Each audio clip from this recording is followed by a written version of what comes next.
Now we've got a few helper functions set up with set seeds, we've set device agnostic code up, we've copied in our scripts from the going modular section to save us rewriting a bunch of code, and we've made sure we've got the latest versions of PyTorch and Torch Vision. Your versions may be further on than this, so say 1.14 if you're watching this in the future, but for now, these are the minimum versions we need to run this section.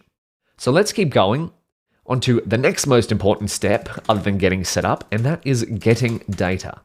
So previously, want to get pizza, steak, and sushi images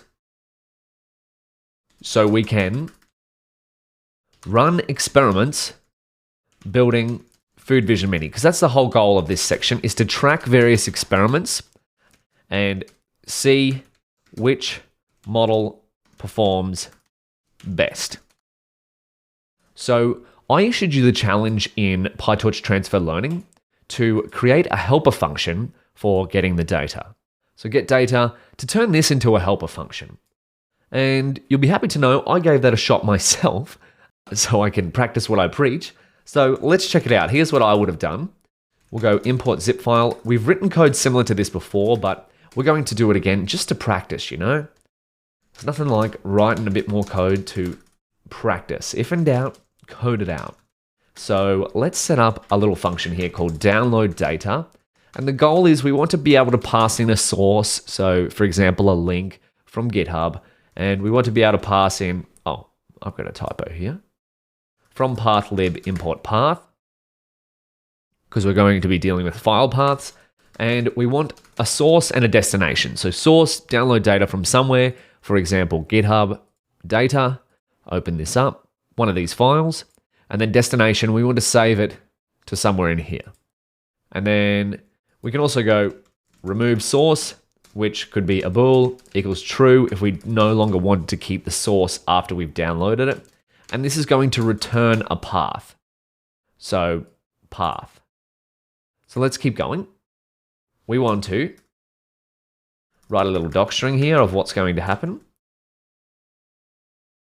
Downloads a zipped data set from source and unzips to destination.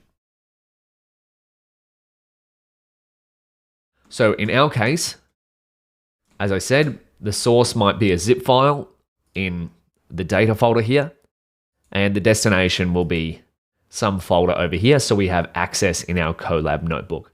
Now, let's get started just like we did before. In previous sections, we'll set up a path to the data folder. We will go data path. This is where the path module comes in, equals path data. And we'll also go image path equals data path slash destination, because this is where we want our images to live, our destination folder. And then we'll go if the image folder doesn't exist, create it.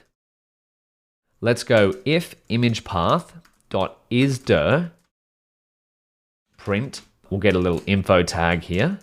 Info image path directory already exists, skipping download. If it doesn't exist, we'll go else print. We'll get another info tag here with an F string.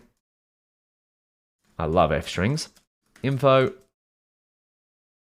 did not find image path and directory, creating one. So this is where we're going to create and download an image path directory.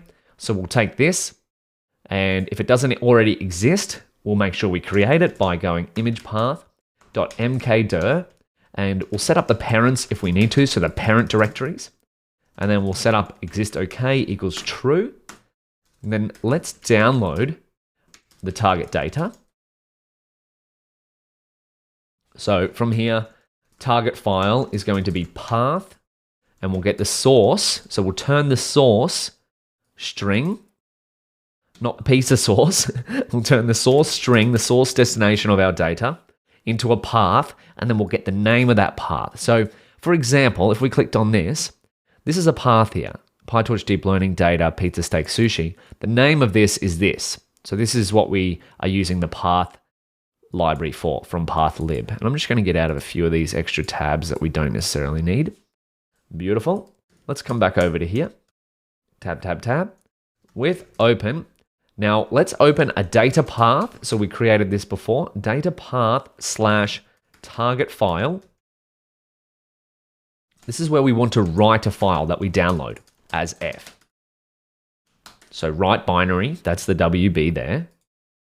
And we'll keep going. We'll create a request here. Request.get. And then we're going to pass in the source. So the source is going to be a download link from here. So if we copy that, so this is what source will look like.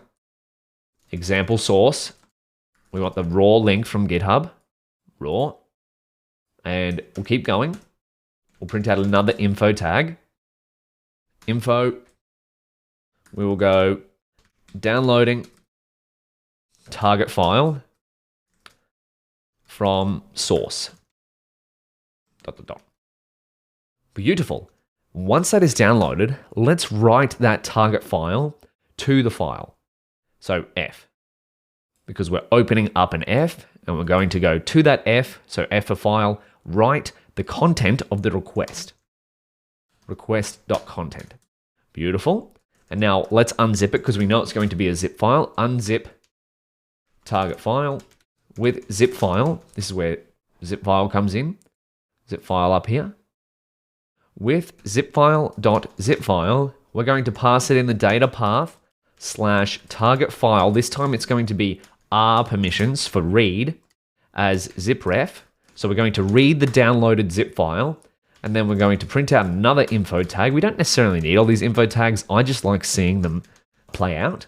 Unzipping target file, and we'll go data ... and then we'll go zipref, which is this up here, zipref dot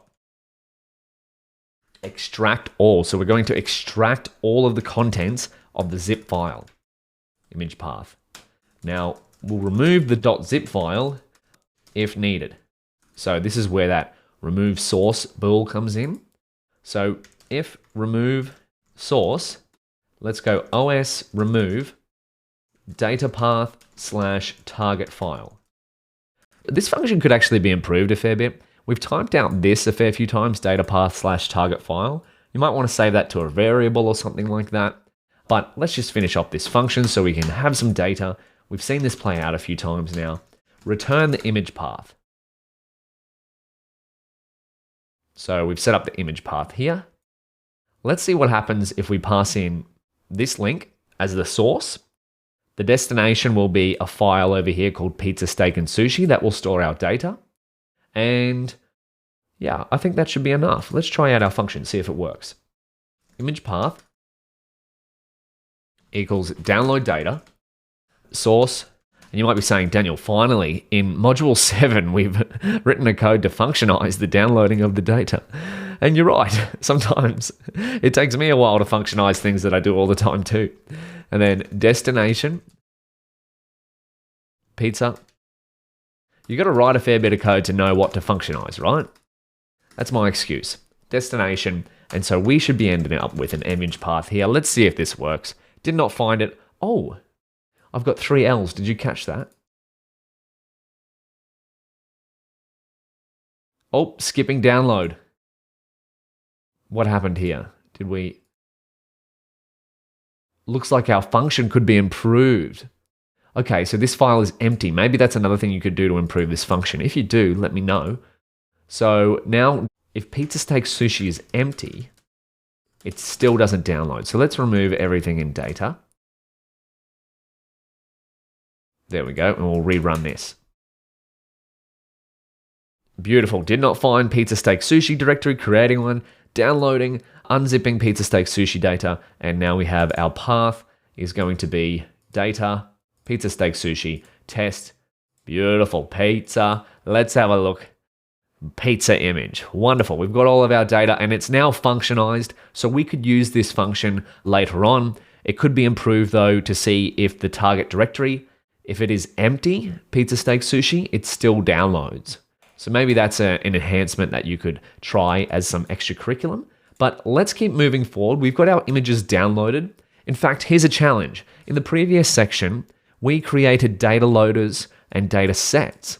So my challenge to you is to turn the data we just downloaded, pizza, steak, and sushi, into PyTorch data loaders. And you could use one with manual creation or automatic creation. I'll let you choose. But give that a shot and we'll do it together in the next video.